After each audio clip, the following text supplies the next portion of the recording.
समाज या हमारे आसपास के लोग, इवन मीडिया, ये एक सोच है जिसे एक आम इंसान कंट्रोल नहीं कर सकता।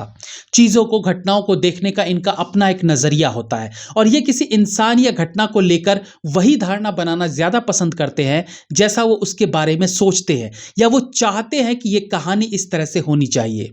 जिस वेब सीरीज़ का रिव्यू हम करने जा रहे हैं, ये बहुत हद तक लोगों की धारणा, एक्चुअली गंदी धारणा को दर्शाती है।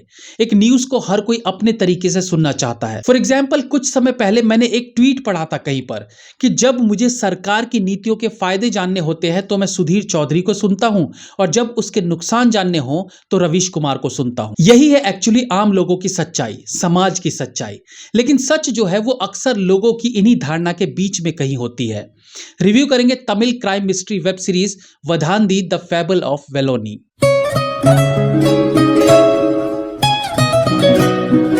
जब मैं ये सीरीज देख रहा था तो शुरुआती सीन देखते ही मेरे मन में 1993 की फिल्म माया मेम साहब घूमने लगी।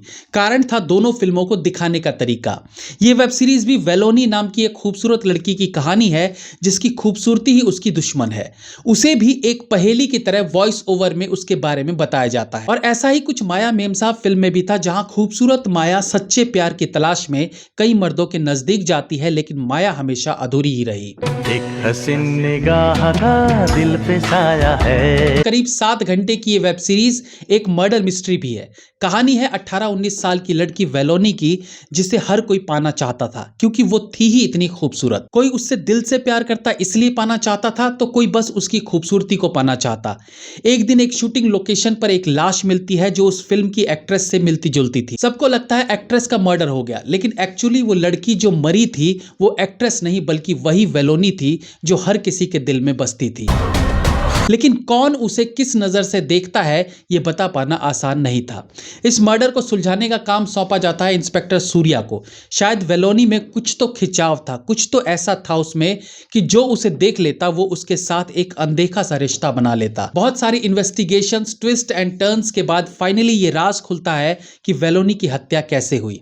देखिए, पहली बात तो क्योंकि ये वेब सीरीज है तो ऑफकोर्स कहानी जो है वो डिटेलिंग में दिखाई जाती है। एक माँ और बेटी के बीच के कड़वे और अच्छे संबंधों को नॉर्मली 10 से 15 मिनट में दिखाया जा सकता है, बट क्योंकि यहाँ समय की कमी नहीं रहती तो उस रिश्ते में जो कड़वाहट है, जो प्यार है, उसे दिखाने में समय लिया जाता है। Screen play more than average कहा जा सकता है। यहाँ आप ये आशा नहीं कर सकते कि कहानी बहुत तेजी से आगे बढ़ती रहे।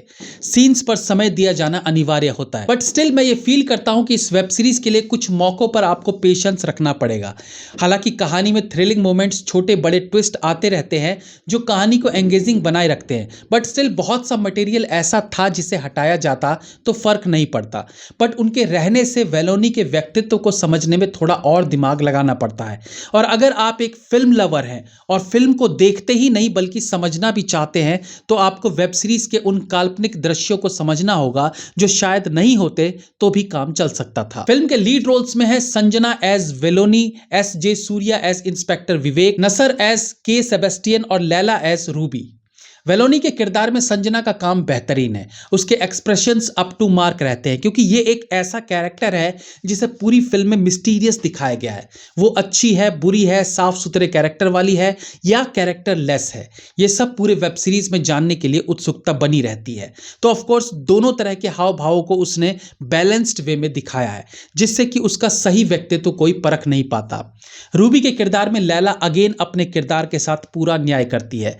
एक्चुअली वेब सीरीज में मां बेटी के किरदारों के लिए शायद इससे बेस्ट कास्टिंग नहीं हो सकती थी। इंस्पेक्टर के तौर पर सूर्या भी सीन में जबरदस्त परफॉर्म करते दिखे हैं। हिंदी डब्ड में हालांकि असल डायलॉग डिलीवरी को उस तरीके से फील कर पाना मुश्किल रहता है जैसा ओरिजिनल में फील कर सकते हैं, क्योंकि यहाँ हिंदी डबिंग आर्टिस्ट द्वारा डायलॉग बोले जाते हैं। वेब सीरीज में एक लंबा वन टेक सीन है जहां सूर्या 2-3 मिनट तक एक डायलॉग बोलता है। इस डायलॉग में काफी सारा उतार चढ़ाव था, इमोशंस था, जो हिंदी में भी परफेक्ट लगा, बट आई एम श्योर कि तमिल में ये और ज्यादा इफेक्टिव लगा होगा। उनका काम बेहतरीन है। सपोर्टिंग रोल्स में भी पुलिस वाले का रोल करने वाले एक्टर का काम अच्छा है जो इन्वेस्टिगेशन में साथ रहता है। ये वेब सीरीज कुछ अलग है। यहाँ कई ऐसे मोमेंट्स आते हैं जो आपको आपकी जानकारी वाली किसी घटना से जोड़ेंगे, क्योंकि एक सुंदर लड़की और उसे चाहने वालों की लंबी कतार, फिर लड़की के मरने के बाद उसके कैरेक्टर को लेकर उठते सवाल, उन सवालों में छुपा झूठ, उनमें छुपा सच, ऐसी बहुत सी चीजें हैं जिससे आप कहीं ना कहीं रिलेट करेंगे।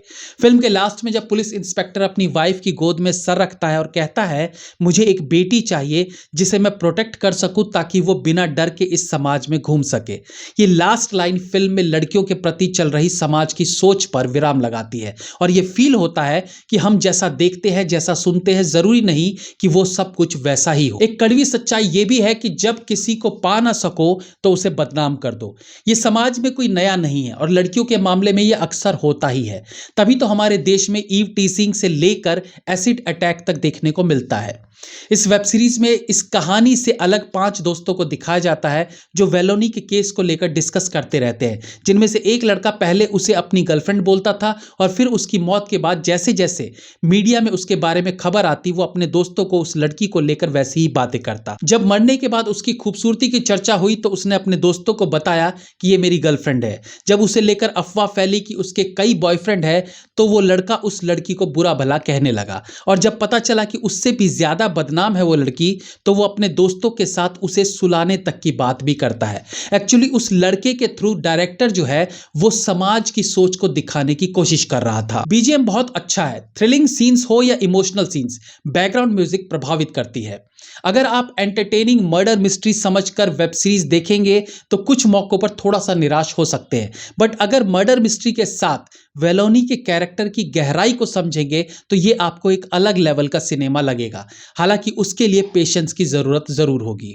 फिल्म के लास्ट के 2 पार्ट्स में ट्विस्ट की भरमार देखने को मिलती है। हर एक कैरेक्टर के पकड़े जाने पर लगता है कि ओह तो इसने मर्डर किया था, लेकिन एक्चुअली वो नहीं होता। तो छोटे बड़े अनेकों ट्विस्ट वेब सीरीज को रोचक बनाए रखते हैं। वेब सीरीज है तो कुछ एक गालियां और एक आध बोल्ड सीन्स का सहारा लिया गया है जिसकी डिमांड थी भी। हालांकि हिंदी वेब सीरीज के मुकाबले ये बहुत कंट्रोल में दिखती है।